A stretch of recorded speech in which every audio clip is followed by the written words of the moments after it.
Hello! Syempre nandito na naman ako para magkwento. At oo nga pala, medyo nagiba na tong itsura ko. Ayos ba? Alam ko naman na hindi pa masyadong maganda tong drawing ko. Pero alam nyo, mag-i-improve din yan. Kaya mag-subscribe ka na dito sa channel ko. Para madali mo nang mapanood ang mga susunod kong video.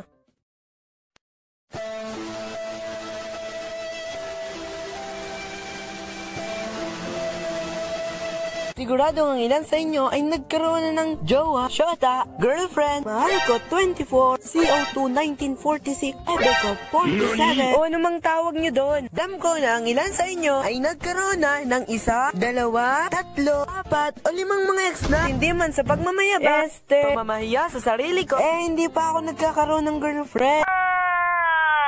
At syempre, wala pa ring ex. Hoy, common sense na yan oh! Pero, may naka-MU na naman ako. At ngayon, yun ang ikukwento ko sa inyo. Our story is about to be told. Sabi nila, having your own family is a big responsibility. Pero para sa akin sariling pananaw at kuro-kuro ang pagkakaroon ng girlfriend ay isang responsibilidad. Tulad na lang halimbawa kung... Hoy, babe. Hoy, babe! Bored na ako dito sa bahay. Labas mo naman ako. So, kailangan mong lumabas at kumain. At pumunta kung saan-saan. And then... boom! Tapos, pag uwi nyo, magsisimula pa dyan ang inyong pag-aaway. Ang hindi pagkakaintindihan. At maaaring hindi na magbati kailanman. At diretso na sa hiwalayan.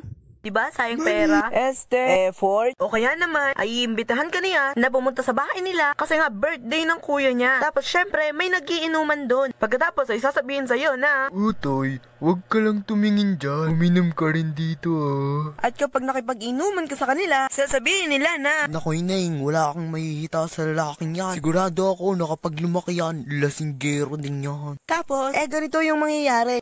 Babe, sabi ni kuya, wala raw ako magandang future sa'yo. Mag-break na lang daw tayo.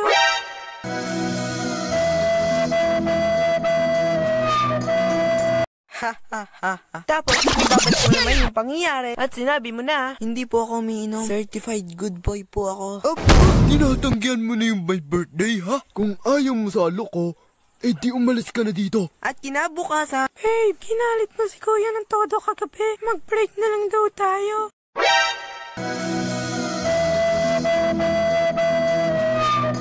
break pa rin. Ang dami paniwana. Magkwento ka na nga. Relax! Ito na.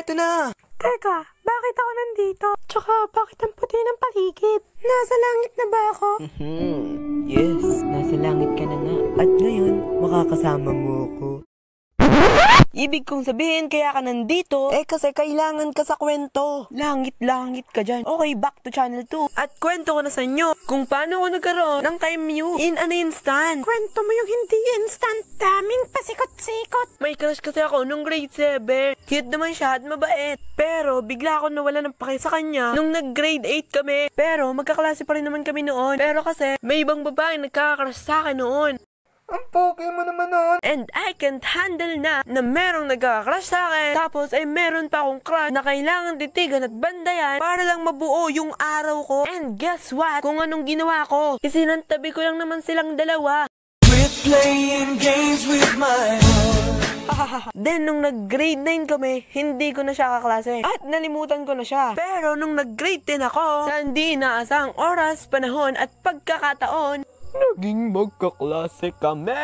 ulit, for the second time, again and again. At sa mga panahong iyon, ay mas naging matindi pa yung feelings ko para sa kanya. And I can't hold it anymore. And it's about to burst. Tapos, ulit pa ng ulit yung mga best friend ko. Kaya naman, nung tinanong niya ako, at yan ang abangan nyo sa part 2 ng kwentong ito. Okay, yun lang. Bye-bye!